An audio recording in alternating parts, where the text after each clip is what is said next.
Meow meow. I don't know why that's a thing. Whatever. I already need a cough mic. All right, here we are.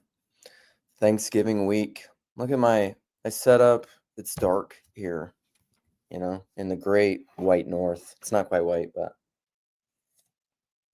So I've been wanting to do a stream about this topic for a while. I did one a while back on what is education, and I think it's because it's probably because education is one of those things that people wolf that people talk a lot about, and it's like that Princess Bride meme where it's just like, you keep using that word. I don't know if you know what that word means. And as we know, all words are icons, they're languages. They have embodied, historic, incarnate context and language, but because everything is contextual, what exactly any particular person is using by any word that they say and what they mean by that word, because the person is the nexus and the locus of all meaning. Yeah, dude, I'm getting going. Inconceivable. Because the person is the nexus of all meaning, what any person means is rooted in them. And that's why you can only awaken meanings. You cannot convey meanings because they're not self-existent objects that you can convey, and you can only point to, and then it's awakened in their own particular way. But there's relations here. This is all Owen Barfield shit. Read Saving the Appearances, collective representations, but it won't matter. I mean, it's irrelevant. So, education. Because like Rogan will talk about education, because that's his answer to a lot of things. It's a lot of people's answers. We have these rote kind of grim grizz savings throws, narratival answers for what ails us in the world. And largely those are copes that help us to not feel as crazy with the world and the way it is. It is a little before 7, JD. It's yeah. Minneapolis, man. Central Time, the great Midwest, the great North. Sorry, Canadians. It's North for America. But it's so I went to this here, I'll go this way. Because a lot of people will, they just throw out that answer. Like, what's wrong? What's the problem? This is wrong with the world. How do we fix it? Education. Okay, well, I think you have to have some semblance of an idea of what is education and how should we do that, which is going to get you, it's going to get pretty deep pretty fast. So I went to this, I've started going to these events. It's called the Lyceum movement, which apparently goes all the way back. Let's look it up. Lyceum, I don't need your AI, shut up. So let's share here. Let's just share some things. Nope, not the link. I do that every time. It's unbelievable.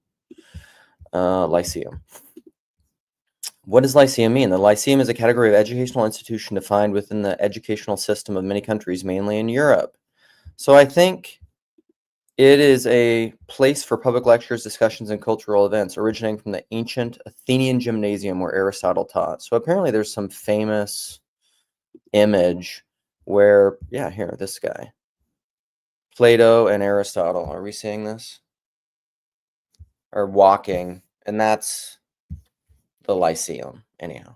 So it's this place where you can have discussions. It's very, I would say it's corner adjacent in spirit, although I think that it's a little more, I don't know. I haven't gotten to know those guys well enough. It's way more formal and idea centered and structured than the kind of flotilla that we have going on here. But anyhow, their last event, the first event I ever went to was on male friendship, which I was just like, well, that's very, very TLC specific. And then this one is, what is I put it in the comments. It's just like, what the college, the university, what is the university for? Education. And there were a couple professors. The way they usually structure it is they have a panel with a few speakers that the people who are running it pick. And then they kind of talk a little bit, do a little Q&A, little mini lectures on the topic. And then you do a little break out into groups, potentially come back. It has this general structure. And it's a little formal for my taste. It's a little too structured for my taste, which is one of the problems, I think, of modern public education versus kind of a Socratic dialogos, the kind of thing that Vervaeke will talk about in The Corner, where, and something that I talk a lot about is going off script, because we really are so we're so trained by our habits and rituals largely, and no matter what, like Grimm knows this. This is why he does the savings throws on his throws. He knows he's doing it in his throws. And so he's giving you agency. I mean, he said this before, by participating in how you want to counteract the dark forces that are at war for your attention. Because, okay, that's the cliff notes. That's what I think is going on in the modern world, is we have realized, I don't know. I mean, I think we're probably in one of those 500-year cycles that has to do with technology, has to do with mediums. Like, you go back all the way to like Socrates, the time of Christ, the beginning of the current era. And then at the 500s with the printing press, mass printing, distribution, we were released from the mind control of the religious institution, particularly in the West, and the priestly class kind of controlling everything for so long. And that brought about the Protestant Revolution. I think we're in a similar time of the internet, where the mind control that we have been under from modernist, nominalist, enlightenment, which also the Grimgriz saving throw, I'm going to talk about this a lot, or the Grimgriz Fringe Encounter with Wambui. I have not finished it. I'm about halfway through. It's great. There's lots of points of resonance in here that I want to try to connect to.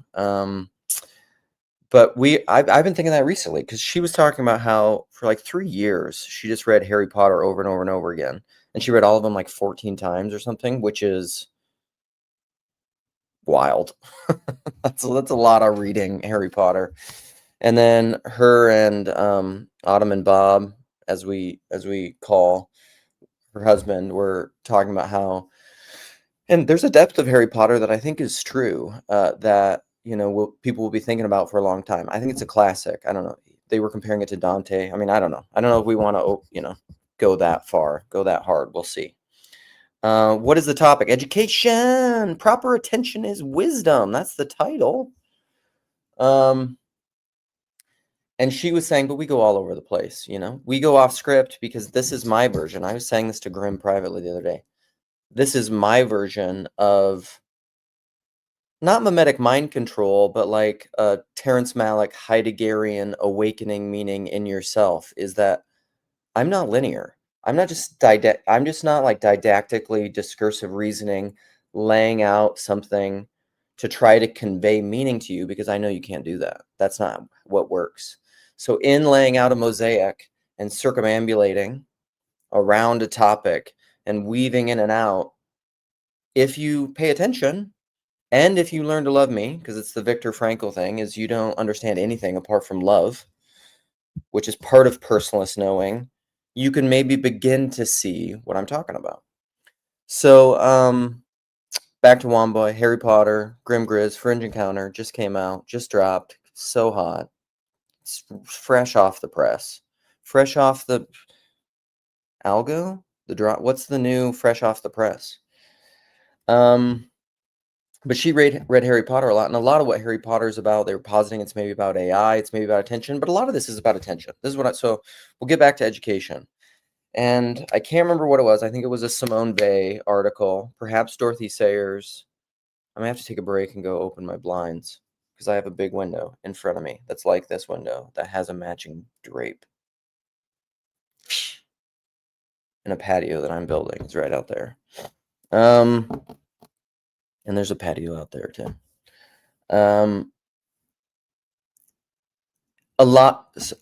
Attention. We are in an age of attention where it has been brought to our attention through Salience that attention is a big deal.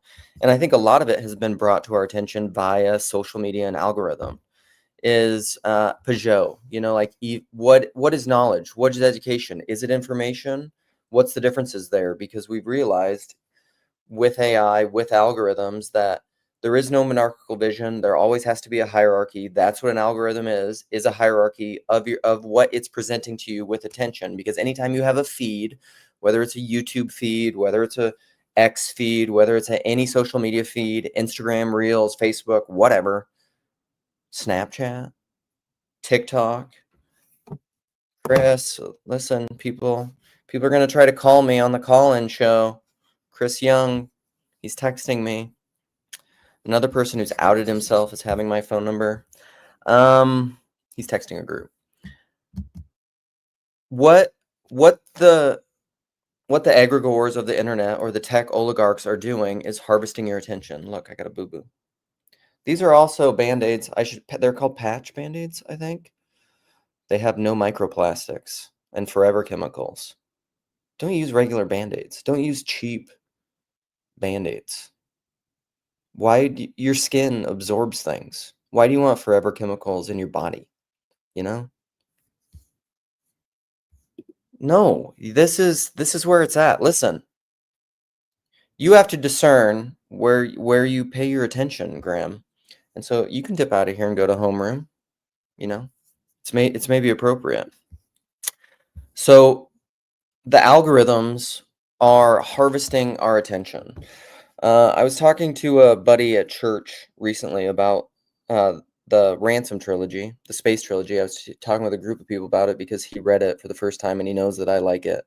And that's been one of my bingo card things forever in the corner is probably the books that I've most talked about in the corner and told people to read, or that I thought was important, that were very salient to me and very transformative for me, were Owen Barfield's Saving the Appearances and Lewis's Ransom trilogy, which people often call the Space trilogy. They most know it by the Space trilogy, but that would make Lewis angry because he doesn't like the word space.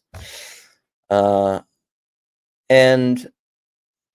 he was asking me which of those books is my favorite, and it probably used to be Paralandra, and now it's way more that Hideous Strength and this has become a meme even on social media and X because it's basically a script for the modern world. What AI and the algorithm is largely the floating head of Alcazan, and it is a portal for powers and principalities that are breaking through into Thulkandra, the silent planet, so that we can again start to be connected to the planets, man. Connected to the planets. Because here's the thing, too. Because we live in a magical world. We just do. I mean, white magic, black magic, dark magic. I was showing him this. Where is it? I've started using this. No, if I spell it right, on my photo thing. If you just type in circle, it just pops up and you can just pull up things like this. So like, do we see this? This is from Rupert Sheldrake's book, The Physics of Angels, the heavenly spheres related to the angelic orders in Dionysius's classification. So look, all that. We have like seraphim, cherubim, thrones, dominions, virtues, powers, princedoms, archangels, angels, earth. And then it correlates to Moon, Mercury, Venus, Sun, Mars, Jupiter, Saturn, fixed stars, Premium Mobile, and Empyrean. Utter stillness outside. Outer darkness.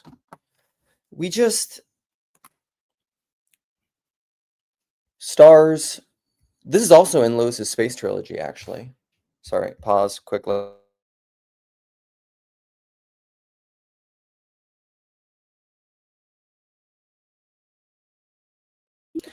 Yeah, the physics of angels, aptly, intentionally named. So, Lewis says, no, this isn't. It's not in the space trilogy. It's in the Chronicles of Narnia, because I think it's a conversation with Eustace.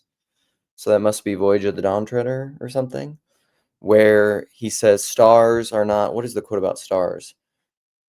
Where Eustace says something again, because this is the Muggle modern frame. Stars are balls of burning gas, and he's like, "No, that's what stars are made of. That's not what they are." See, like Lewis gets it. He gets it. You know. Take a little drink. Take some pills. Look at how dirty our water is in Minneapolis. It's terrible.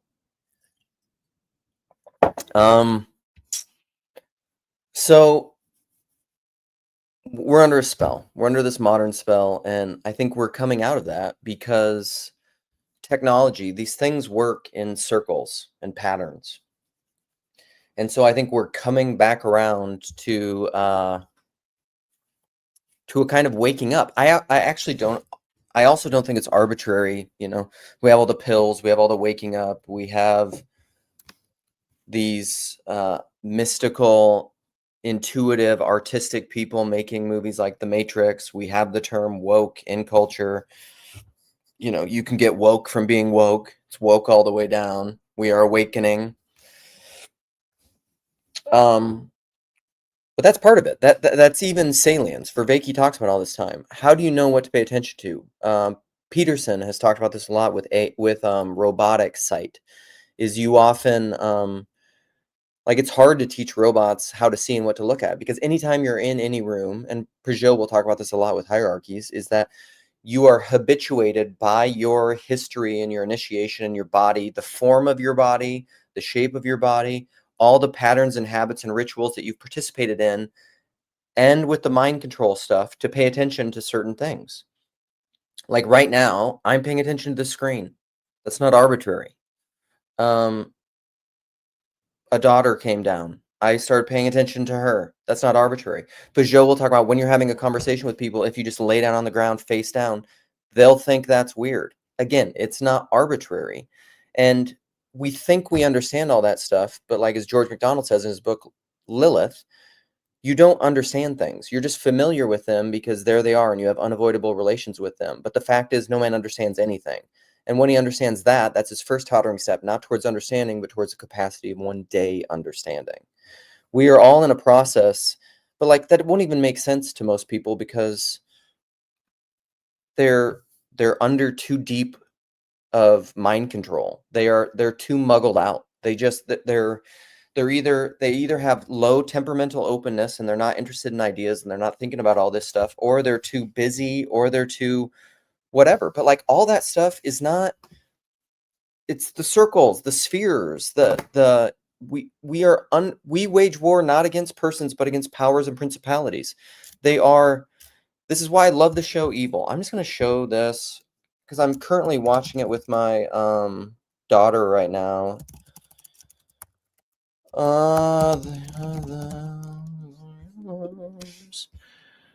So here's this show, Evil. I've talked about it a lot. I think it's fantastic. I'm going to talk a little bit about Grimm and Wambui. Hello. And then I'll open this up to I'm going to talk a little bit more about education. I haven't even talked about Simone Bay and Dorothy Sayers yet. Not that one. Oops. So this show Evil is fantastic because it's the perfect kind of show for muggly type people who are not attuned to this kind of stuff. Harry Potter is also like that. Harry Potter is giving you the Matrix are seeds. They're art forms that are awakening you to capacities that were latent or dead or laying dormant but it's a potentiality. Like what is oh yeah, that's something I want to talk about. Who's talking about a field of potential? It was PBK was talking about that with, yeah, with a cup, with a coffee cup, right? Because they were saying this is a, anyhow, watch Evil. It's fantastic, but it's like the demon of the algorithms. That isn't, that's real. Like there are demons of the algorithms. There are angels of the algorithms. We're interacting with, I say this kind of stuff, like Peugeot had the title the other day, like the satanic panic was real. In a sense, yeah, because like there are spirits all around you because it's not disconnected of anything. There's a spirit of a cup. There's a spirit of a phone. There's a spirit of a table. The spirit is the pattern and the idea that you see in the realm of potential that then telodically pulls this thing into being, which is why it's here. Outside of time, if you zoom out, we're moving in and out of spirits and patterns, you know? So lost the thread, spirits, evil. What was I talking about right before that? I lost it. I did lose it. I really want to go open my blinds, so I'm gonna pause.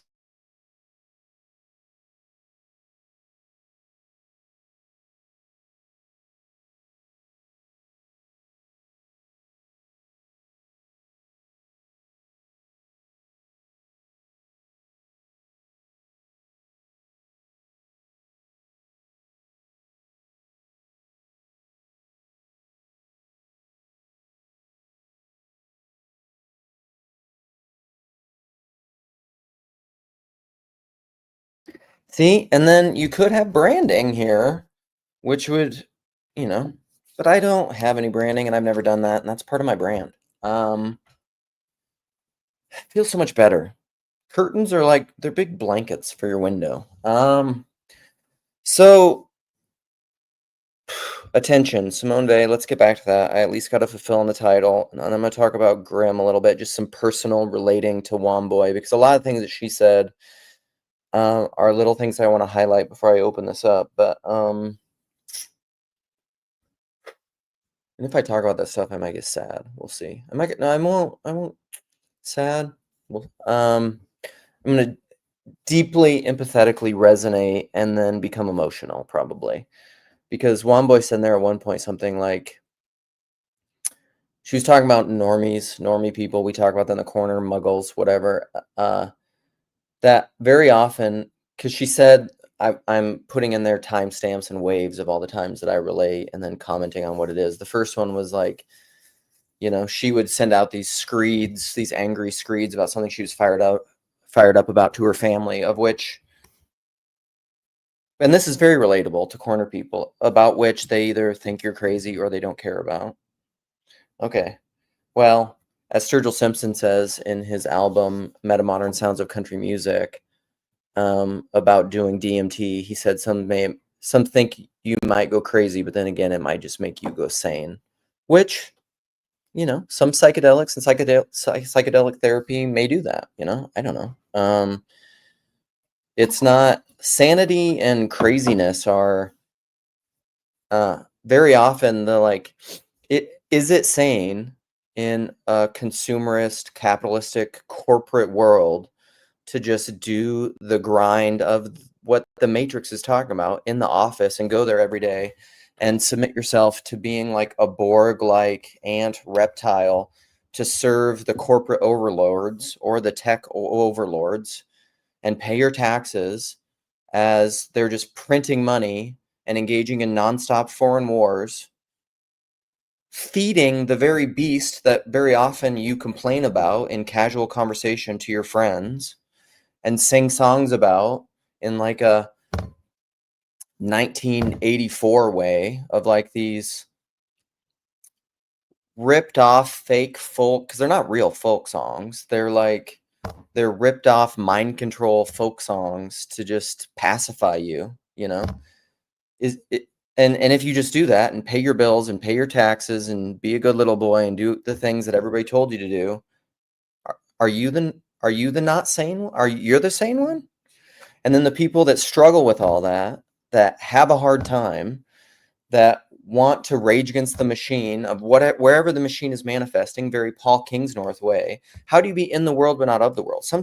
There are just certain people that feel all of that very deeply, and it's hard to be. As my boy Dave Bazan said, medium build, one of his favorite artists of all time, Dave Bazan, Pedro the Lion, he has a song that's called Hard to Be.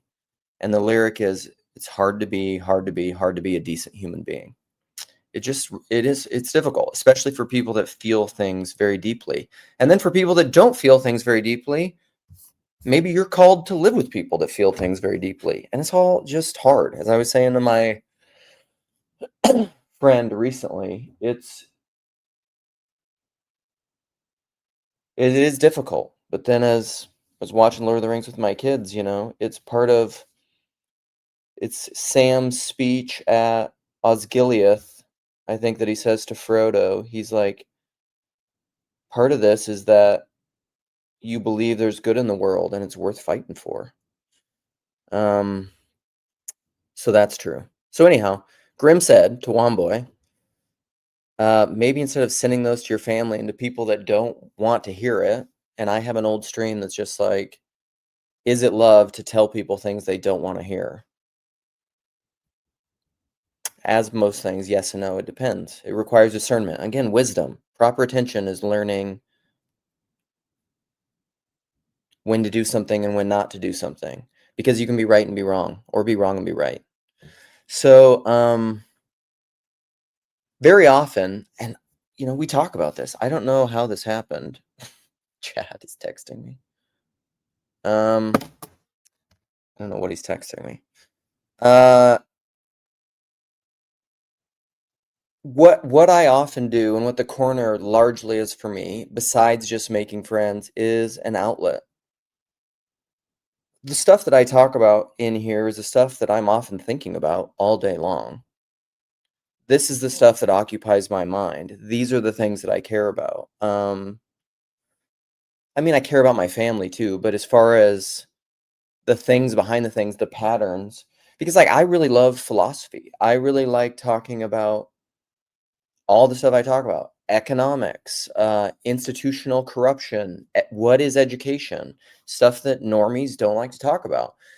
And I was just telling my wife this morning, with AI, what's funny is all the jobs that most people, all the normies are going for, like engineering, information, data analysis, all those jobs might go away because the tech overlords are maybe going to figure out a way through AI to just do all that stuff, so they don't need all these people. So they can just put you into the matrix pods,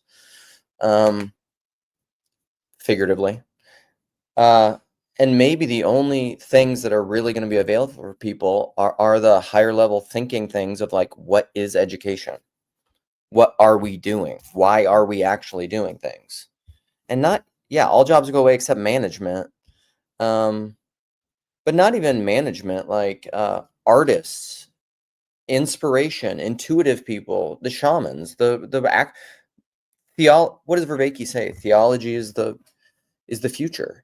Because, okay, so I got to fulfill on Dorothy Sayers and Simone Weil. Simone Weil says in some essay on education, and Dorothy Sayers says similar things, that what education is learning to pay attention. So when you're a young student and you're learning fractions, or you're learning math, or you're learning sine and cosine and trigonometry, and you're just like, why am I doing this? Because what education isn't learning a bunch of facts and static information, bits of information. That's not what knowledge is. True knowledge is embodied information, lived information, because the point is to live everything. So what education really is teaching you how to pay attention, so that when you know how to pay attention, you can apply that broadly. Once you've seen the way, you see it in everything. So once you know how to pay attention, you can apply it to anything. And then that's a true liberal arts education, where you are a Renaissance man or a Renaissance woman. This is why people in ancient times knew they were mathematicians, physicists, chefs, cobblers, boat boatmen. Like they knew how to do anything because they knew how to pay attention, right? And this is why like even people with ADHD now, they can hyper focus on things, but it's very, very hard for them to pay attention to shit that they don't care about. But that's what education is training you how to discipline yourself, because Chris Green, self-control is the chief virtue of the Christian ethic. And when you know how to self-control and self-regulate, you can submit your attention to your nous, to your higher level, like the proper intellect, not the egoic intellect that's tossed to and fro by every wave of doctrine and by your passions. You can submit your attention to your will, and you can learn habits and patterns of training your attention on the things that you ought to be paying attention to. This is proper attention. This is the is versus the ought. Instead of just ising, you're oughting. You're properly oughting, not controlled by the powers and the principalities and the algorithms. You are perhaps trampling down the algorithm by the algorithm. And so it's learning to pay attention to the proper things. Wisdom, let us attend. And then I think proper attention is actually worship. This is what Jordan Peterson is, because you're orienting yourself to what is highest. What is most important right now? What should I be paying attention to? That's actually proper presence. I was talking about that in my last estuary, because I was talking about how I had a revelation about not being resentful anymore. Because resentment is not actually giving proper attention. That's what it is. If you have resentment, you are not living in the present. You're actually living in the past. Or you're living in the anxiety of the future, and you're saying, the world is not the way that it should be. I wish it were this way, and so I'm resentful for the way that the world is, and whatever gift God is giving me in the way that the world is, I am not going to accept that gift.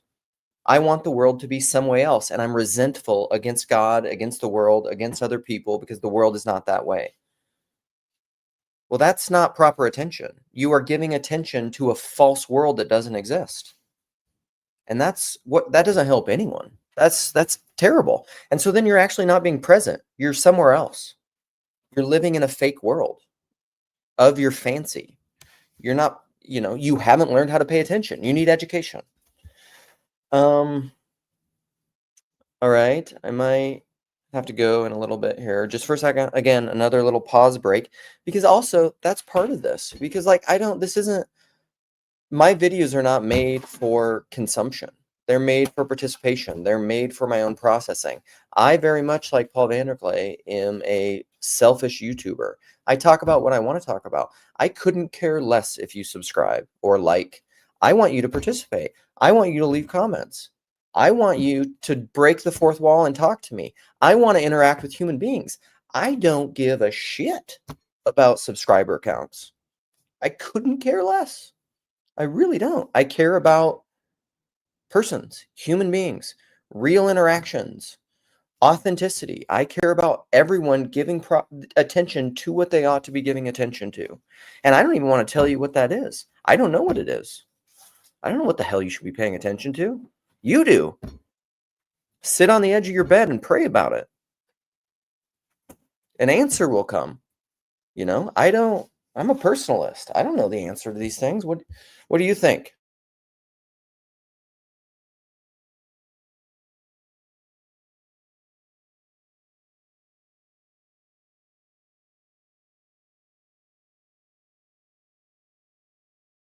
I was just asking my daughter, who's getting ready for school. I was like, do you have a word for the people? What are you thinking about? She was just looking at me as I was saying all that. I was like, what were you thinking about? She had food. See, this is largely my life. My son is most tapped in these ways. Okay, and then, so I'm getting there. 34 minutes. I'm going to talk a little bit more about Wambui and Grimm, and then I'll go on. Because largely, listen, here's the thing. I love my family. I do. They're great. They're fantastic. But largely they're kind of muggles. And I'll say this, like, they don't give a shit about any of this stuff. They don't care. My wife doesn't care about this. She gave me the other day, I brought something up, and she set a boundary for herself in our relationship, and that's fine. That's okay. People can do that. And she was just like, I don't want to talk to you about any conspiracy theory type stuff. And like honestly, like this is a thing. I think Wambui will probably relate to this. Is like that's sad to me because the thing is like Rogan often says some conspiracies are true, and and actually even the term conspiracy theory is a psyop to make you feel like you're dumb. It's like the elevator experiment. When you walk into an elevator, they've done experiments on this, and everybody's facing backwards, and then one person isn't on the experiment, and they walk in the elevator. I can't remember what it is. The vast majority of people, like 8 out of 10 people or something like that, turn around and face the back like everyone else. It's herd response. It's like cattle. You know, one cow shoots off this way and all the cows go that way, or sheep. It's sheeple. That's where that word comes from. You're just following the madness of crowds. You're just doing what the crowd does. So like when you say like I don't want to pay attention to conspiracy, and it's siloed groupthink. And all groups have this to some degree because none of us are an island. None of us think alone. We all think as part of a group. And so like maybe the conspiracy theorists are crazy again, but maybe like the mainstream narratives are crazy. And I think, you know, during recent times and recent years, let's just say like the last 5 years, maybe we've learned that some mainstream narratives are not, and maybe some conspiracy theories have some legitimacy to them, you know? Maybe they do. Maybe, you know, maybe some of the churches and religious institutions that you grew up with had some truth to them, but they also had some crazy shit. And maybe the people who feel like there's some crazy stuff there aren't the crazy ones. Again, who's crazy? Depends on your frame of reference. And for people who are wired like me, when you're around a bunch of people who, in my opinion, and it depends, right? Because like, where do you pay attention and how much do you pay attention? If you are constantly online paying attention to conspiracy theories, I just watched this movie. It's fantastic. I like the director. What's the guy's name?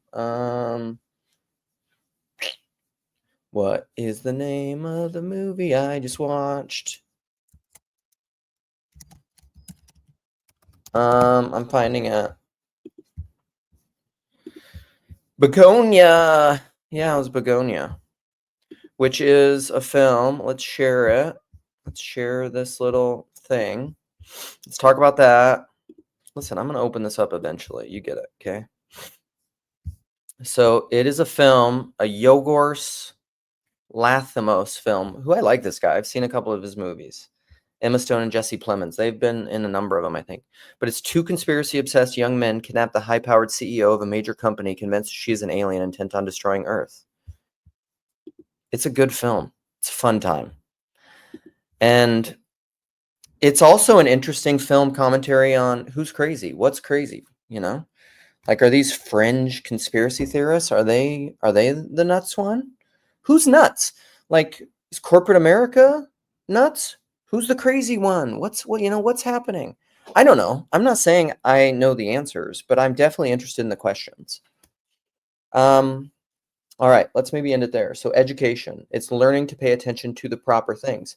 Nobody can prescribe to you what the proper things are either, because that's mind control narrative bullshit. Except in the transcendentals. This is the whole point. Truth and goodness and beauty. Except nothing exists in general. It only ever exists in particular. So those maybe exist as like spiritual angelic entities. Like I believe in the angel of the good and the true and the beautiful. But then how do they exist and how do they manifest and incarnate for you? Nobody can tell you that. You know? That's just the way it is. Okay, pause break. I'll come back. I'm going to open this up. And I might talk about Wambui a little bit more, and then we can hang out for a little bit. Okay?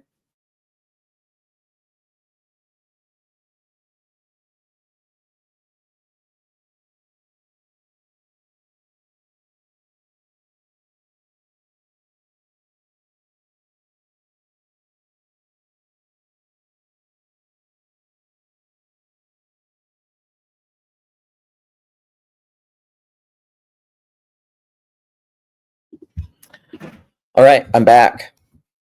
So please, seriously, this is the thing. I'll talk about Wambui and Graham a little bit more, but also what's your favorite conspiracy theory? I don't know. I really do like all of them just because I like Pause on that.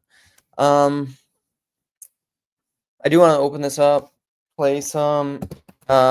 What else do I want to talk about with Wambui? Because they talk about Candace Owens, they talk about Groypers. Claire Cock, go watch that thing. They talk about Groypers, you know?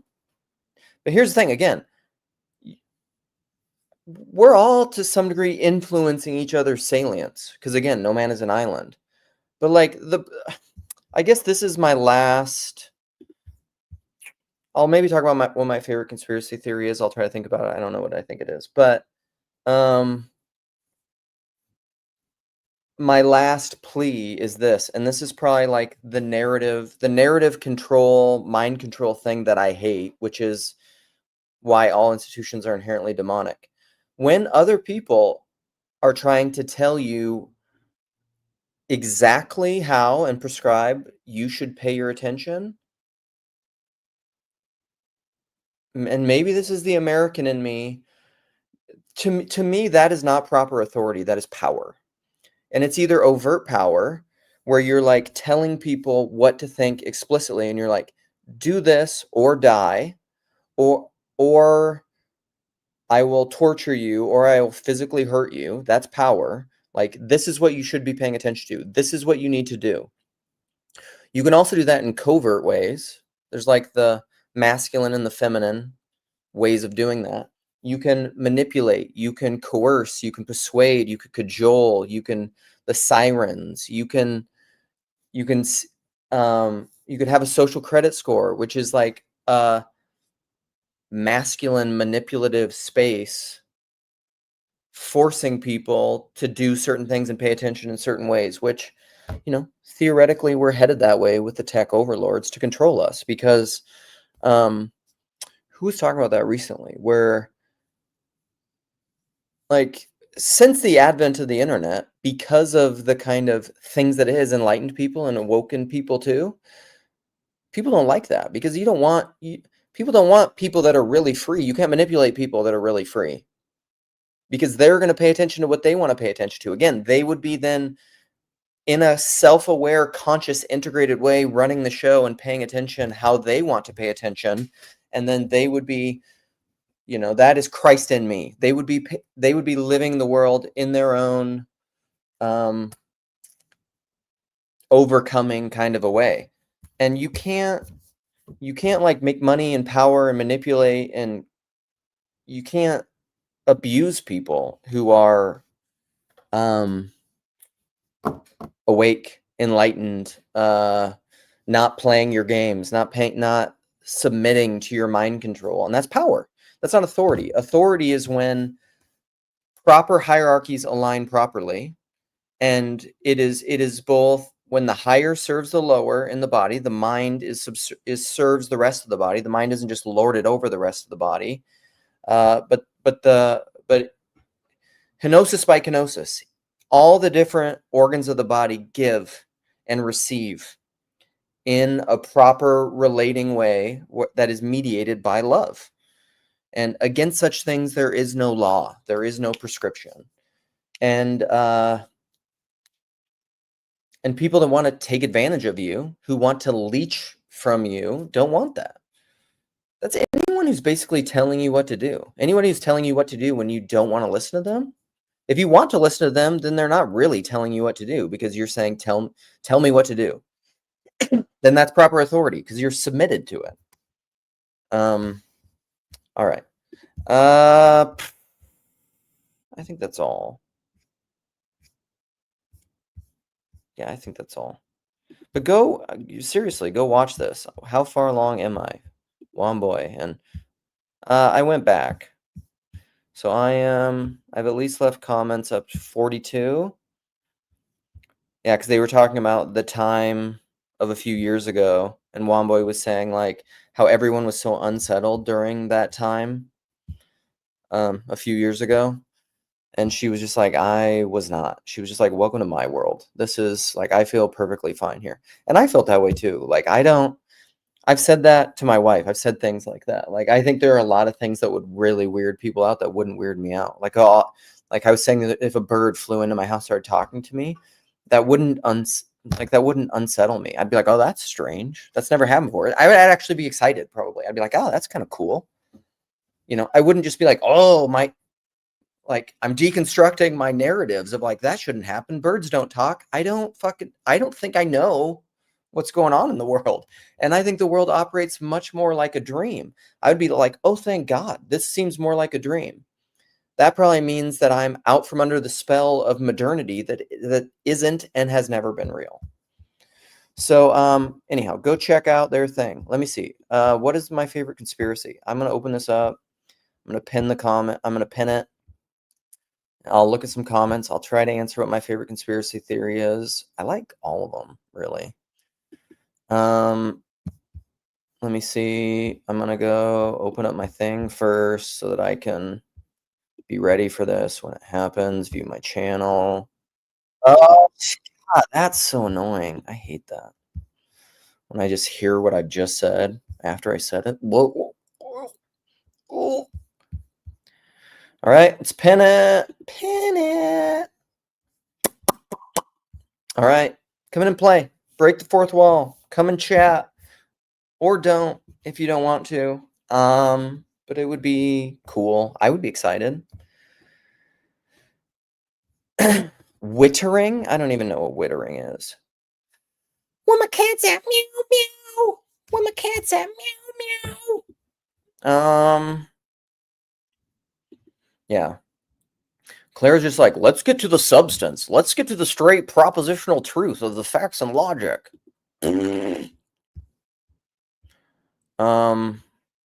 Confidence. I don't think confidence is my problem, Claire. All right. Favorite conspiracy theory. That's what we were going to talk about. Moral education. Claire, I would be very, like, I listened to your talk with Mark. I actually really liked it. I think you are under the mind control of scientific enlightenment rationalism and narrative control. That's what I would say about you, if we just want to be explicit. I think that you are under the principality of discursive reasoning, and I don't think you have enough imagination to understand that there exist things that are very real that are giving birth to the things that you can name and articulate. And that this is the problem with people that wanted to prescribe answers for other people in the world, is they haven't even begun to know what they're talking about.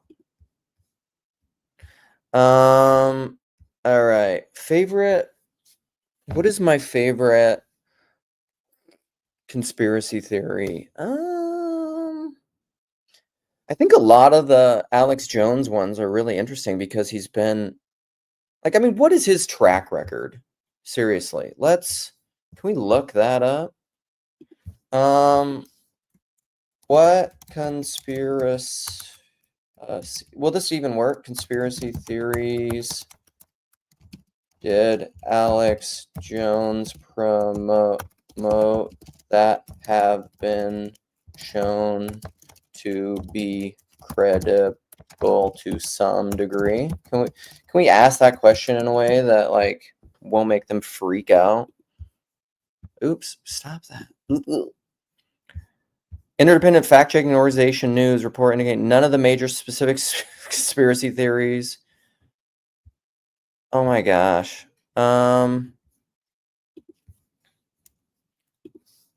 What about? See, this is Google's thing, of course. I mean, like, this is the problem, right? It's like you go to Google's AI, who's like essentially controlling the mainstream narrative. The narratives are trying to, because again, they don't want the freedom thing, because if people are really free and they can pay attention to what they pay attention to, you can't harvest their attention to make money and power and control. Like, I mean, is that a conspiracy theory? Let's say that's my favorite conspiracy theory, is that corporations and institutions seek to control people for their own power and money and influence. And then it's very hard to get someone to see something when their salary or their reputation or their power or their influence depends upon them not seeing it. Sinclair Ferguson. I mean, that's not a conspiracy theory. Look at this. Look at this juicy, juicy big fish. Look at this juicy fish. What's up, buddy? Hey, how's it going?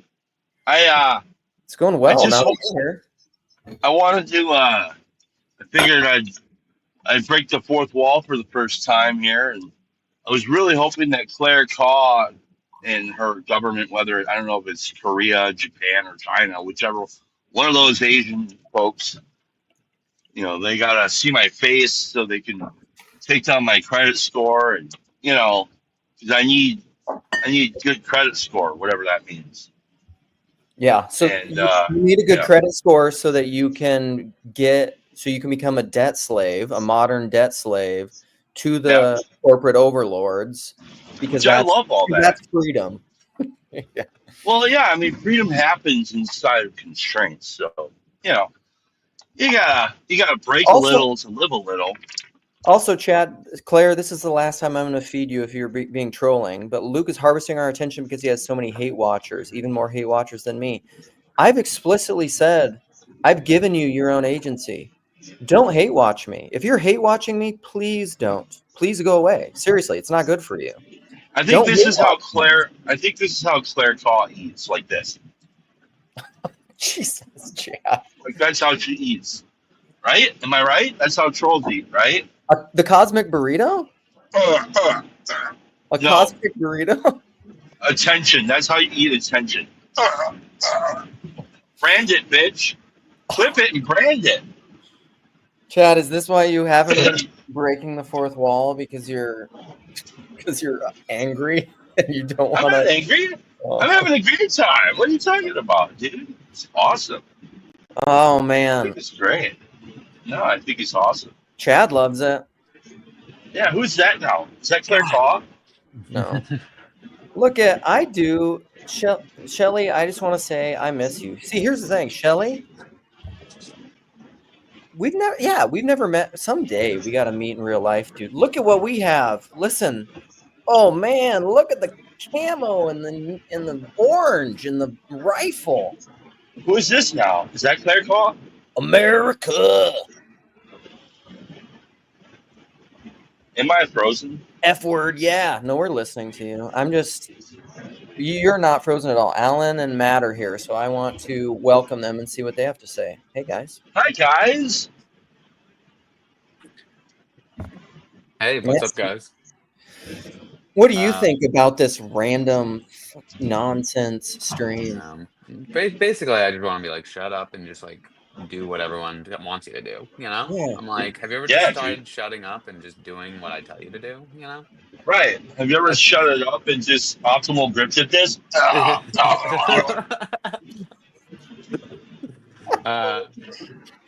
That's the best illustration of the optimal grip. I mean, a cup is good, but like when you are slogging down a cosmological burrito, you got to have the optimal grip. yeah. That's funny. Alan, go ahead, buddy. Yeah, well, like, actually, it's funny to some degree. Me and my friends were just talking about this last night for a couple hours of if you're really going to align hierarchies properly, like you were talking about, like it takes a deep humility of like you don't have all the answers Hell because yeah. so much of I have the answer just someone I like or respect or someone I'm submitted to told me this, but you don't actually know, so you're just taking someone else's word for it. So, but the gift of just saying like I'm going to try and find out and convey this to someone else in love and proper like orientation, um it's hugely humbling because it's like you realize if you have someone who works for you, it's very hard to not just default to just do it because I told you to do it. If you have a child, it's very hard to not to default to do it because I told you to do it. Yeah, and And when is that pride and when is it humility, right? yeah, exactly. Yeah. I wonder what spirit are you doing that? Because sometimes you are just gonna have to be like, you have to trust me that I'm doing this for your like, because out of love. Right. But I think Children have to do that, but then with adults, it's really hard because like I could say, you need to do this and you should shut up, but like children should obviously do that because they're parents, or it should be very limited. Like a child should have a ton of humility if they're going to say no to their parents. Yeah. It's like, if you don't have a ton of humility, you better just Yeah. keep it quiet, child. But it is funny because we love the story of the genius who made the student, there's like these stories of genius children who like embarrass the teacher. And we're like, yeah, and and because we like the inverse as well of like, we like people who are super hierarchical, then like it's refreshing when other people see like there is a crack in the system. If you're just always relying on the teacher knows best, eventually you'll get a story of, no, the student was actually smarter than the teacher. And that will like reset that hierarchy. Um, but the point just being of like, but once you're in that pit of like, wow, I can't convince anyone to do anything. I don't know how to get someone. Like once you fall down the crevasse, it's like that's where you find like the gift of like, men don't see God because they don't look low enough. Yep. It's like, wow, I'm really, really, I don't know how to make a friendship. I don't know how to relate to my parents. I don't know how to relate to my coworkers. It's like you start from the beginning. Start from as far down as you have to fall, and that's the secret gift of like you may have never realized that you didn't know how to do any of those things, but now you can start as a novice, and that's a secret gift, And then when you do build something, it will come out of that humility, and it will be an actually useful thing because it won't just be like everyone does what I say because I scream at them. It's like some people do literally go through their whole lives without any love in relationships, out of any proper orientation. So how much of a gift would it be to awaken someone to, no, you should actually start with humility and realize the reason that everyone resents you is because you are a tyrant, which sucks, but we all have that in our own ways. We all realize, like, I thought I was good at this, but it turned out I sucked. So I know that was a long ramble, but the gift of like humility and starting on the proper footing. Yeah, no, that's good. Chad has a word for us, I think. I have a question about that. The question is, how do you acquire humility? That's what Well, Ooh. I think that usually, I mean, for me, I mean, it's usually you're so stupid that you finally like come to the end of, push knees, come to the end of yourself. But I bet this guy knows, and I bet it rhymes with schmobe. schmobe. Ah, you're baiting me. Hey, Jazz, good to see you. Oh man, Matt left. The hunter. That's because The he had hunter has to. He become was the just like, I hunted. really want to talk to you guys, but I'm about to shoot a deer. Chad left too. Well, that's because he probably asked his question. He didn't know. So to answer Chad's question, I want to try to answer it, and then you can talk about Job. I think it's You suffering. guys are dumb. I think it's voluntarily accepting suffering, because don't you think when Job says at the end of Job, like, before I thought I knew you, but now I've seen you, the difference in that is like, you could almost say like, before I had a narratival understanding of you, and now I personally know you because I've suffered. Yeah, Sherry was just messaging me the other day about Proverbs 9:10 says, "The fear of the Lord is wisdom, and the knowledge of the Holy One is understanding." But that word knowledge there is to know someone. So knowledge of the Holy One is understanding. To know Him is understanding. And I like normally when you see that wisdom phrase that what is it again? Fear of the Lord is wisdom, and then turning away from evil is understanding is used in Job and then elsewhere in Proverbs. But here in Proverbs 9:10, it's the knowledge, the knowing is understanding. Yeah. It's personless knowing, man. Right there in Proverbs. I think so. But then the thing, I mean, why I've always said those, you can be right and be wrong, or be wrong and be right, is there are people, like, I could sit here and talk about personless knowing all day and only know that in the narratival way and not actually have humility and be an asshole. Yeah. And you could not know that because of my profilicity. Like, you could, I mean, the way you could know, the best way to know that would be to know my kids and family and, the people that have unavoidable relations with me because they know if I'm an asshole. Yeah, usually humility comes when I think I know what I'm doing, then I'm actually given the opportunity to like try, and then I just like don't do as well as I thought I was gonna do, and then I'm extremely embarrassed, and then I'm like, hey, maybe I should like listen to someone else, or maybe someone else has some better ideas. because I get pretty sure of myself about something, and then yeah, it's Give ridiculous. us an example. Well, Book it's of Job. Thinking he yeah, knows that- anything about it. I don't so think he's ever read in it. the beginning was a man named Job. He lived in the land of Uz. So like even in my job, like I'm an animator, and then I do illustration and all that. But like this happens a lot. I'll be like in a meeting talking through a script about a project that we're gonna make, and then the idea, someone suggests an idea. Can you do this? Can you make this scene look? Can you make the icons look like glass? This is literally on this project I'm working on right now, and I'm like, yeah, no problem. I know exactly how to do it. I haven't done it before, but I'm just like cocksure that I can accomplish. Always be selling. Yeah, and there's part of it is like say yes, figure out how to do it later. Yeah. But this is one of those instances where I was like, You yeah, thought I so. know how to do it, and then I delivered it, and they're like, it's not glassy enough, and so I'm like, okay, so I sent another example over. They're like, it's not really glassy, and I'm like, this is freaking glassy. What are you talking about? Can you make it more glassy? Yeah, and so the producer guy is talking to me, and he keeps saying the word glassy, and I'm just like, dude, stop saying glassy. I'm gonna lose my freaking mind. I'm gonna beat your assy. And so then finally, like, I had to just be like, all right, I don't know what I'm doing, and then like there is the humility of like, or there's the humility of like, oh, I got to figure this out. And then there's the humility of like, I have no idea what I'm doing. And so like, I'm literally just going and researching and being like, I'm going to have to learn something sort of just from the ground up, because I don't know how to do this.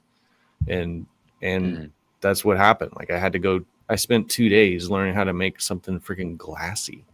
It was ridiculous. I think someone joined your stream by accident. Someone with no insights. So About how to make Booster teal. So if you could kick them, that'd be great.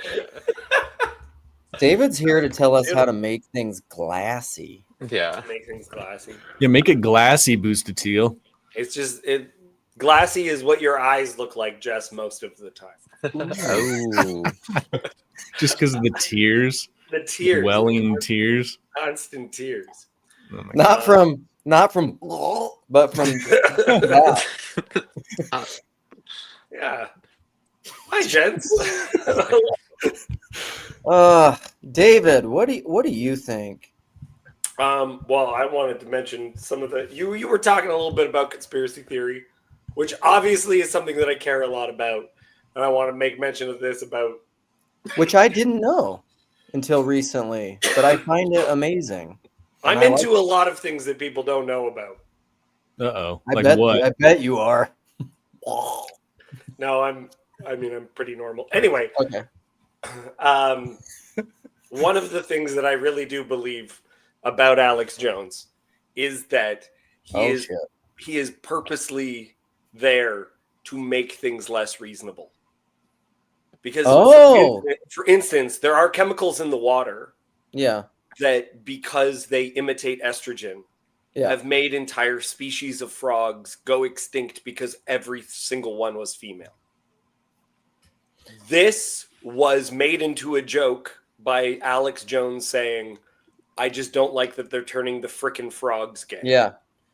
The frogs gay, which is hilarious, is actually discrediting one of the most clear and obvious true things that he said. Yeah.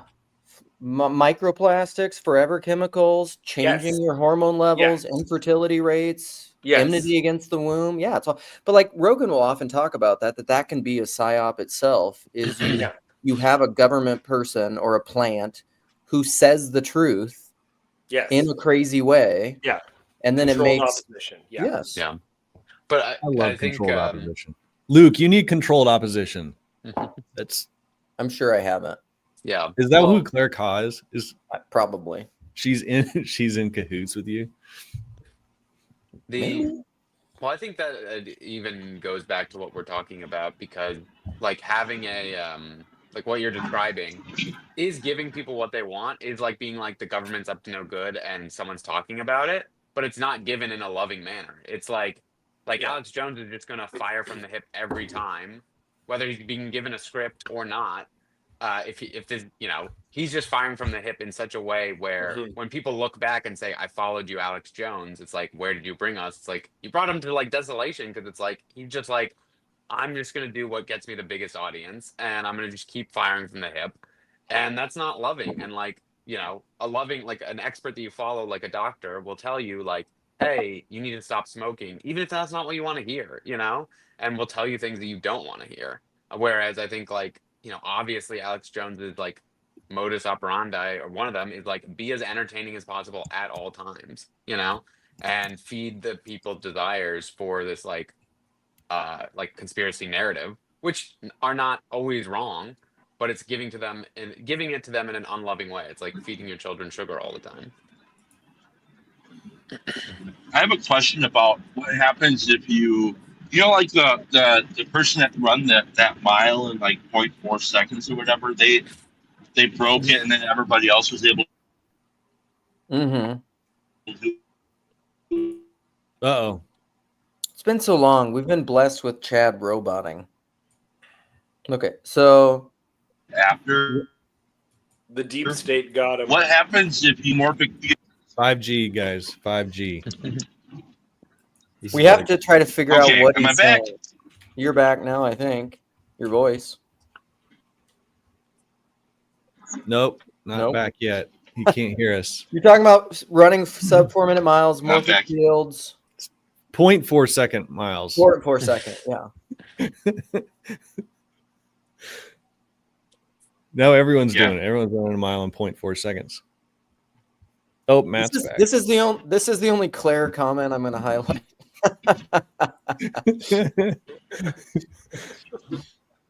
Oh, Matt's He's back. back. Rock. Chad, once you get better service, you can come in and ask us about 4 minute miles and morphic fields. Matt is in here to do whatever Matt's going to do. Does he have a dead animal with him? I hope so. No, not yet. Still nothing. Yeah. It's all quiet here. But speaking of dead animals, I wanted to defend Claire Call. Good. There is an important and necessary function for people in the chat, and that's usually to be the heel.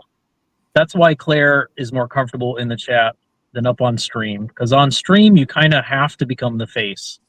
It becomes a little uncomfortable to play a heel up in the ring, in the arena. It's better to be in the audience, either to be a heel or just be in the audience yelling at the people in the arena. Yeah, and that's okay. Like this is part of the exchange. This is the paradigm, and if everyone was treating the chat the same way they're treating the guest people, it just wouldn't work. It would the thing would break down. We've got different roles and paradigms we're playing with, and she wants to be the heel, so she's. I wish she was a revolutionary. Instead, she's just a reactionary. Oh, and that's, shit! Shots fired. That's unfortunate. Yeah, if she wants to be a face, if she wants to be a revolutionary, she'd come on.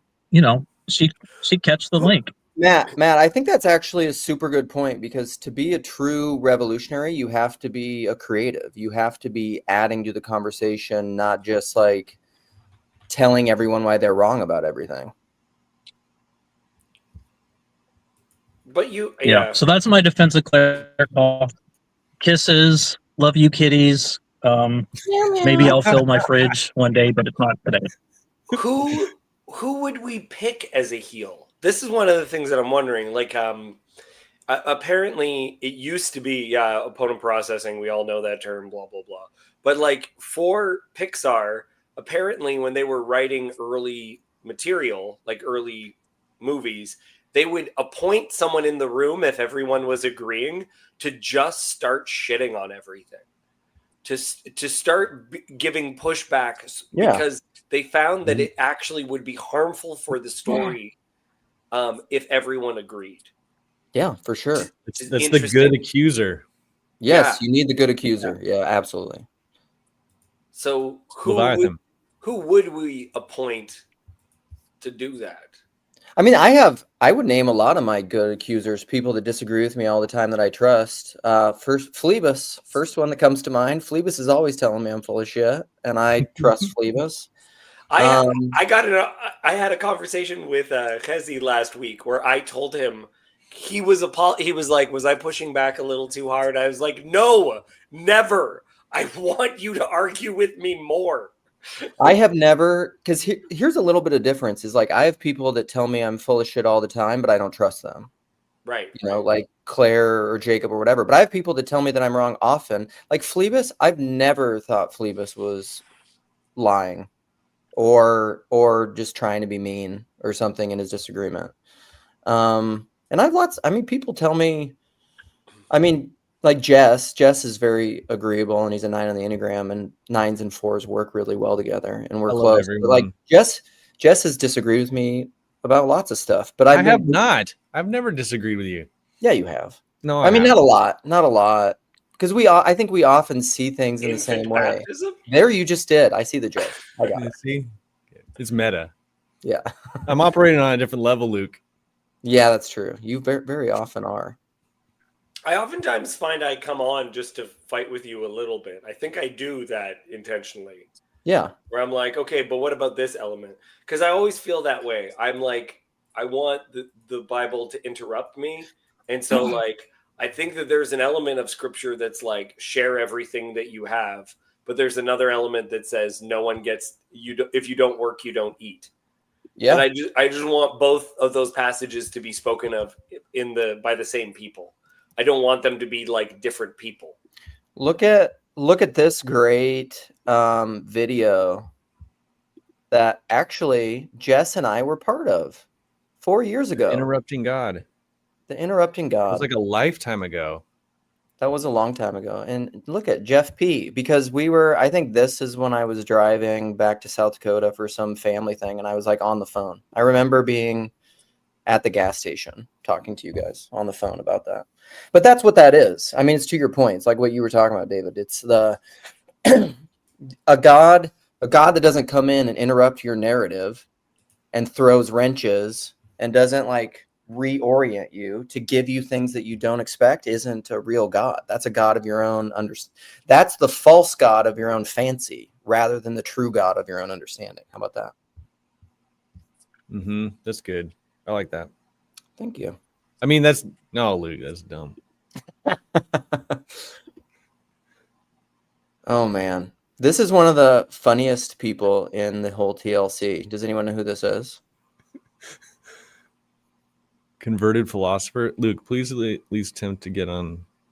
Yes. Oh, how do you pronounce that? Yeshai? I like that. Chezi, you still here? How do you pronounce this? This is a white boy who's yellow on the inside, who also knows Hebrew, who's self-taught Hebrew. Yeah. Isn't that okay to say yellow on the inside? I was trying to figure out what you meant. I'm Asian? I gave you no, not you, the person who said that. Oh. Listen, if you can't follow the breadcrumbs, what are we gonna do? But so like, I want to ask this to get back to the title though, like, because after I went to this Lyceum lecture on education and institution and problems and stuff, not only was I sad about the state of education in the world and in America and the institutions and colleges, and because I mean, maybe now it's basically just we've commercialized it, commodified it in America, where it's just become a product, and they're selling you an education that gives you tons of student loan debt you can't get away from. I think the average is 30 grand when you're done in America, and then you can't even get employed, and they're not actually fucking teaching you how to think. So like, welcome to insolvency. So then not only is that a problem, but then I went to a lecture from a group called Lyceum with a couple college professors, and the conversation sucked. And I was just like, it made me much more bullish on TLC in general, because like when I have conversations like this with you guys, I feel like we're actually talking about the stuff so that then we can, because I think that's the point of, because I was talking about imagination. If we all really exist in God's imagination, this is a part that I dropped in my monologue when I was circumambulating. But like, when Peterson was talking with Peugeot about the cup, and there's a field of potential around it potentially, so like you could drink out of it, but it also could become a weapon. You could smack somebody upside the head with it. So it's for drinking. It's a weapon. There's a field of potentialities around it, but it's not just like an objective thing. That's not real. And so, but part of that is your imagination of like, what is really possible. This is something I've been thinking of. What is really possible for you depends a lot upon your imagination. Like if you had faith to move a mountain, you could move mountains. I think that's real. Like, I don't know what the potential of possibility is for the human imagination. And I really do think reality is much more like a dream than, so like even think of it like the Matrix, like that kind of stuff. It's still nested in kind of a material reality, but like what Neo can do in the Matrix once he realizes he's in the Matrix, like I think that kind of stuff is real. Like I think we could do that kind of stuff. I don't know what all we could do. And so how do we, so back to education, part of that is that we don't, one of the things they talked about that I think was true is that no longer because we basically are just training people as like advanced level technicians for the corporate world, we don't really have an overarching unity of knowledge. So like somebody goes and gets trained as an engineer, they don't like study ethics and they don't realize there's a unity of knowledge, which is really philosophy. Like that's the queen of the sciences, right? But nobody flipping understands philosophy. So what is the fix for education? If proper education is teaching people how to pay attention well, in not a power-based way, but in a proper authority way, how do we move toward that?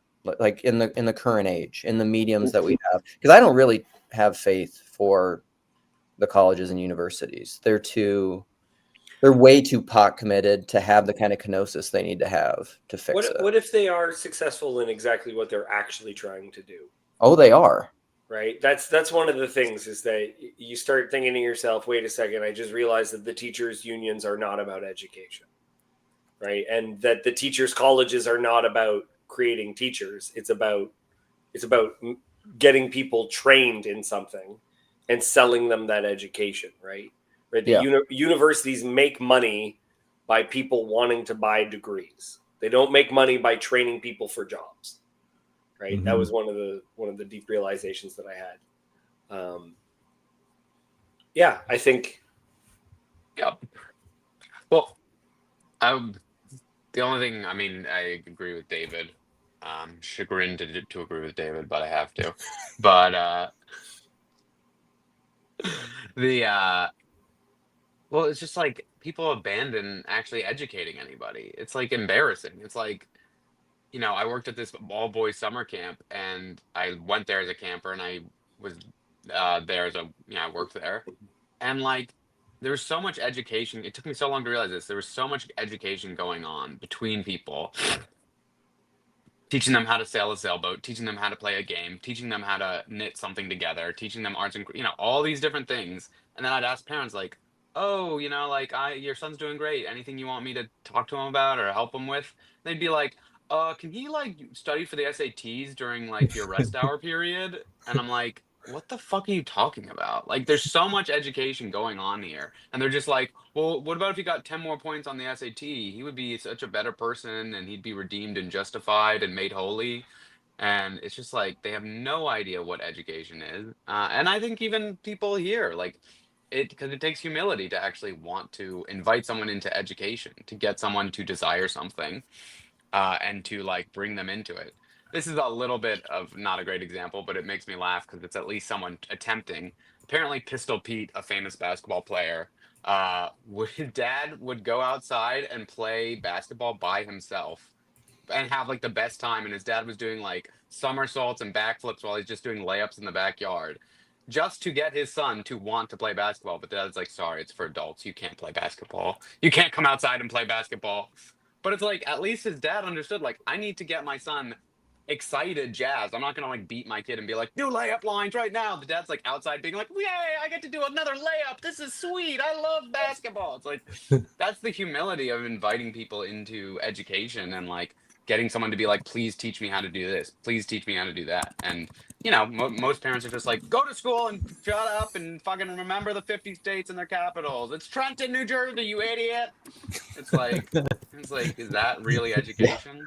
I don't know why they hate school so much. Yeah, why don't they like going to school? I just beat them when they forgot. You thought Des Moines was the capital of California? You freaking Oh man.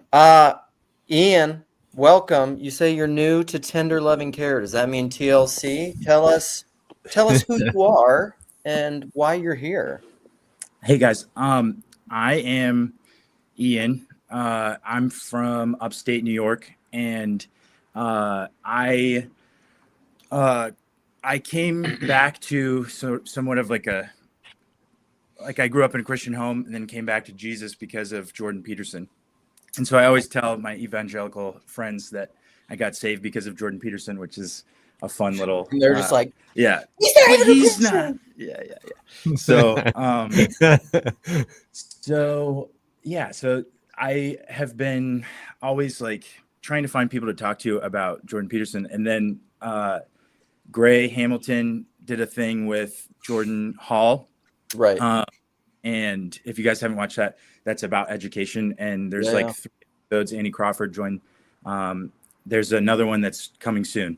And so he was talking about TLC, Paul Vanderklay. I was like, oh man, I think I've seen Vanderklay on my YouTube algorithm. I haven't looked into him at all. So anyway, yeah. So like 2 weeks ago, I was like, so you're here through Gray? Yeah. But okay. Nice. So all of my influences are like, Vervaeke and Pageau and Peterson, sort of the network that Peterson spawned of those people surrounding him. And then, I started a podcast with my friend who also likes to talk about these things, philosophy, theology, etc. And so that's what I've been doing for the last year, trying to connect with people like you guys. So this is fun. Rock on, dude. That's cool. Awesome. So from the Jordan Peterson sphere to the TLC. Nice. Yeah. So I wanted to hop in because I was thinking about education through that Gray Hamilton, Jordan Hall conversation. And one thing that I found was that education as a word, it means to draw out of. And so another thing I've been doing is Peterson Academy because I'm a conspiracy theorist. I can't trust the universities and I need to. But I want to be educated, so to speak. And so one thing I've been doing is the philosophy of education course with Stephen Hicks. And he talks about how as soon as you start asking the questions about education, you get into all of the deepest questions of life. Like, what is human nature? What would it be to be a good person? And all these types of things. So when you think of the definition of education as to draw out of like oneself or a person, it seems to me like there's a lot of potentiality in each person. Solzhenitsyn says the line between good and evil runs through the heart of every man. And so to draw out what is good in each of us seems to be the goal of education. But in our system, I don't think we're in the Western world so much focused on what's good as what is effective. And so then instruction becomes our method of teaching, which is literally to like pile on top of. And so it's a way of forming the necessary cogs, muggles that play well in the system. Don't upset the apple cart. That's a whole like Rockefeller conspiracy thing. And like these companies don't want innovation because they've got the corner on the market currently, which that's kind of a way to end what I'm saying. But I feel like I've made my point. Yeah, that's good. Because if someone really changes, actually, I heard, not to bring in Peter Thiel, but I've talked about this before. He has a conversation, and then I want to welcome Gents to the stage.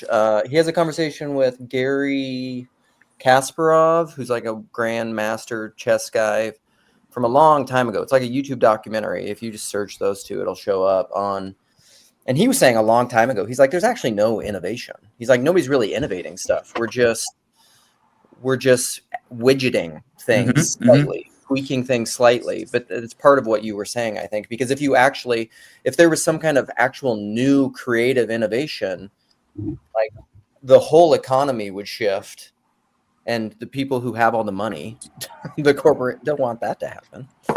So anyhow, Jensies. How do you say it? Is it Jens? Jens?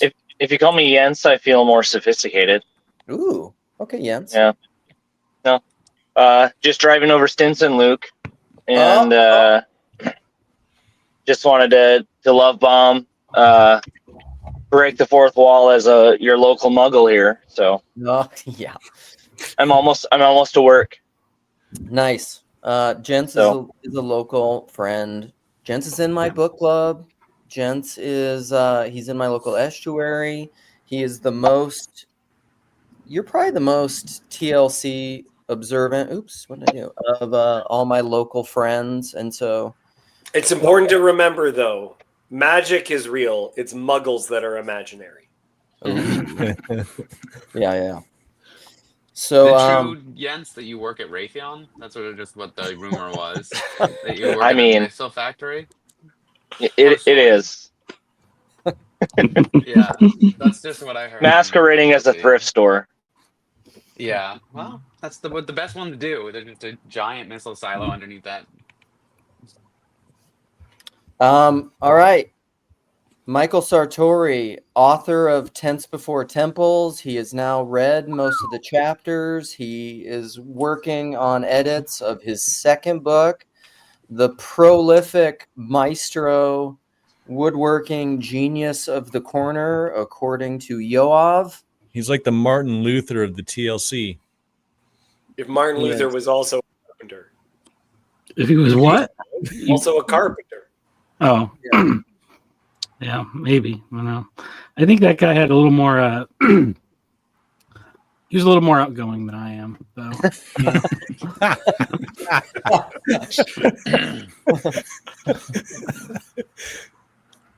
He definitely didn't like Jews as much as you. Yeah, well, right. I mean, well, right. you know, he loves didn't start Jews. out that way. He thought he thought they were all just going to be super excited about him, and then they were like, "We don't care about your ideas," and that's when things started going downhill. So it's an unfortunate story. Sartori loves the Jews, one in particular. Actually, two in particular. At least two. Lots in particular. All of my children, I guess. Your God, your wife, your children. Yeah. I forgot that you're actually married to a Jew. Also, please, the correct term is Jewess. I came across something from like the 20s, and that is how they referred to a Jewish woman. Like it used to be, you had to add is. All of the slurs are that way. All the slurs would have is at the end if it was a woman. Just like, gendering was very important. Also, I have to share this too, because this is a great movie. If no one's ever seen it, has anyone ever seen this film? It's a 2001 drama. Ryan Gosling. He's a Jewish neo-Nazi, The Believer. Wow. Like that movie is probably what made me fall into such just a lover of Gosling. I love everything that guy's ever done, but that movie's fantastic. I love the Goss. Yeah. Look, it's even approved by a resident corner Jew. See, this is how I relate to Jewish people. Self-hatred. Well, I was just going to say, too, since Gray was in the comments, he's sitting on I don't know, maybe unless he had some problem. We recorded a conversation. He was going to put it out on his channel, so just... Where I'm looking for the comment. Where is it? I know he was here, yeah. So, Gray, if you're there, let me know what's up with that. Otherwise, it's all, I mean, I don't know if he was having problems with it, and I forgot to check up with him because I sent him the file, so... Yeah, how old is this? Is the Ross Bird one? I have to go check your channel. Is that an older conversation? Or do you have a new one? No, that was just a couple weeks ago. Oh, I just need to check that out. I love Ross. I've not so cool. spoken to him yet, but he's great. Mm-hmm. And authority is really good. The other let's see if it's better than this one, because the best conversation I probably ever heard on authority was on climbing Mount Sophia. So Ken Lowry and what's his name? Who's the guy he always has on there? Smart dude, writer of books. Ken Lowry. Come on, guys. Climbing Mount Sophia. What is it? But it was on authority. I thought it was really good. I'm blanking on the name. Shoot. I gotta find it now since I talked about it. All right, everybody start thinking about last words because I gotta go. Does anybody have last words about education? What's going on? Oh, baby time. Baby Yeah. time? He's asleep, Congrats. so I won't bring him out here. That would be bad. But... Look at we got Awesome. Gray. Great. Oh, Well, look at that hair. Okay, so this is the conversation. Authority, mediation, humility, love, beauty. DC Schindler. Incredible That's what I was thinking of. conversation. DC. Very good on authority. So hopefully, I mean, your guys' other. So great. I want to welcome you. I want to hear what you have to say, and then we're gonna do last words, buddy. Last words, Gray. No, I didn't listen do to most of this, and my daughter is absolutely crazy. But I just came to plug Ian's outside chat because he's having great conversations, and I told him we talked last week, and he somehow, I mean, I'm speaking for you, Ian, but somehow had not discovered the corner despite listening to all the same people and having so many of the same influences. And so I have at 1.75 speed listened to 6 episodes of Ian's podcast, and they are all fantastic. So I highly recommend that anybody that listens to What's the name of the podcast again? Now you can plug it yourself, Ian, now that I've forced you to. It's Insight Incorporated. The conversation with Ross Bird was awesome, talking about authority and his recent Substack, which also, if anybody hasn't read, is well worth your time. Here it is. Look at this.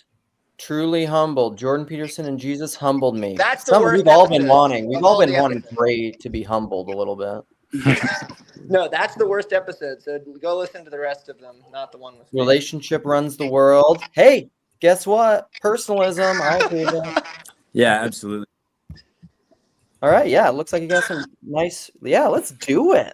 All right, that's what I came to say. See you guys. Sweet. All right. See you later, buddy. So that's your Thanks, last Gray. word. Plug in Ian's work. All right. Who wants to start with last words? Let's do it. I just wanted to say on personalism, I think that's where, obviously you brought up the question today, but that's where we need to start in all forms of education. A lot of us in this corner, I think, I'll say us now, we want to shape ourselves. We're taking on the autodidactic process to engage with the world as it is. And the important thing is that we're changing. That's what humility really is the affordance for change in yourself in order to adapt to grip onto the world. And so I think that as it extends beyond that, it's the sort of the nested relationships that you have. So I have a wife and a son. And so I would like to educate them, draw out of them what is humble and what is adaptable and what is courageous and maybe even particularly special about each one of them. And then that goes on into the rest of the community that I get to be a part of. And so I think that's what the importance of education is. And just kind of point B here is I think the world that we live in has destroyed the concept of education to the point where, what we do for fun is our version of TikTok, but in China, they actually have an educational TikTok. It seems like people like that, it's they're still scrolling, they're still absorbing all of that. And I think for all of the people here listening to this, they also enjoy learning, adding to their knowledge, but also just changing, adapting, growing who it is that they are. So this is something that human beings love to do and want to do, but it's not culturally typical. So trying to find ways to draw people out of the cave, something like that. Rock and roll. Thanks, buddy. All right. Anybody else got some words? I mean, I could riff on Ian's, but I'm trying to close it out. Got final word? I just want to point out, this is my last word. I got the rare Claire Ka endorsement. That is the worst news I've heard all day. I'll take it. Who take God seriously? I might make it my Twitter header.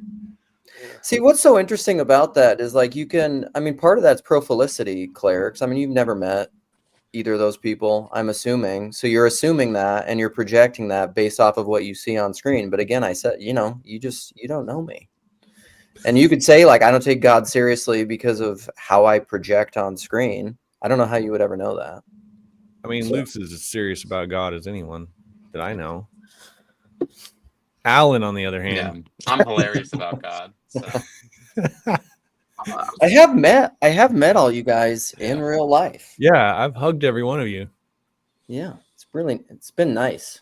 I haven't hugged Sartori. So jealous. Yeah, you should be. Alan has, so beware the forearms. Yeah, crush. I've been told. Forearms. I've been told. Oh, yeah. I'm gonna plug. David and I are having a conversation on Wednesday about very excited Leviathan for play. You see, Donnie will be there. Donnie will be there. The mythic Donnie. When's your Trinity conversation happening? Also Wednesday, but in like the afternoon. Man, wow. You better really. I got a busy week. Get some good sleep and take your vitamins. Yeah. Scheduling the programming. Yeah, we'll see what happens. I'm very excited about those. Also, this person needs to come down for an estuary sometime. Just get in your car, you know, abandon your children. It's fine. Let's do impromptu estuary in Kansas City. Yeah. Centrally located. I'm going to come. I'm going to talk the wife into coming down and visiting you guys sometime anyhow. I'll just be like, let's go down. Let's take a weekend. Let's take an extended weekend. Let's have some barbecue. I mean, what is it? 5 hours? Can't be that far. I think it's a little longer than. I think it's 7. It's not that bad. So 5 hours. You can do it in a. Yeah. All right. Yeah. He is. He's going to discuss the Trinity with Sam, and because he's a messianic non-juju. I like juju. Juju is funny. Messianic non-juju. Yeah. I decided to. I think. Like, if I ever get to the point where I have followers, everybody has to name their followers, like believers and stuff, I think mine will be pussies. Meow, meow. Meow, meow. I like that you just, like, unsubscribe in the morning. Like and unsubscribe. That's what I should start saying. Thumbs down and unsubscribe. All right, last word. I begin this stream again in hopes you guys will stop watching. Sometimes I forget, like in Claire's defense, sometimes I forget the things that I say, and that's when Neil just sent me a clip the other day of when I was talking about being an elder millennial and being before and after the internet, and then I said the internet was my crotch. And he just like sent me the little clip of that, and I'm just like, yeah, whatever. I forgot I said that. I think ahead of my head. You know, what are you gonna do? All the way down. Got it. Okay. I do not. I'm allergic. So this is the way that I can have a bunch of kitties. You know what I mean? Well, I think having a cat in the TLC is important because it means that we're progressing in the way the internet's supposed to progress. You go, it's babies, then cats, then I don't know what the next step is. You saw like the internet go through the stage with like the dancing baby, and then it was all cat videos. Now AI is going through the same thing. You had the baby podcasters, and now you have all those cat videos with them like playing musical instruments on the porch. I loved the baby podcasters. I loved that so much. This is how you know AI is really taking off. They're nailing the cat vids right now. I never have watched any of that. Really, dude, look it up. Look up the cats playing musical instruments on the porch. It's on YouTube. Yeah, it's everywhere. There are all these little shorts of the cats playing musical instruments on the porch, and See, this and is like why I like don't. the cat is playing bagpipes, and this lady comes out and she yells, she's like, "It's midnight, you need to stop that," and takes the bagpipe away from the cat, and the cat like hisses and like gets all mad. See, this is where I've It's so redeemed funny. my Yeah, look algorithm. at this. This is peak internet here. Hey, stop that. It's midnight. Hand over the banjo. Hey, knock it off. It's midnight. Give me that horn. Hey, knock it off. It's midnight. Give me those. Hey, quit it. It's midnight. Give me that pipe. No more playing tonight. Hey, cut it out. It's midnight. Hand it over.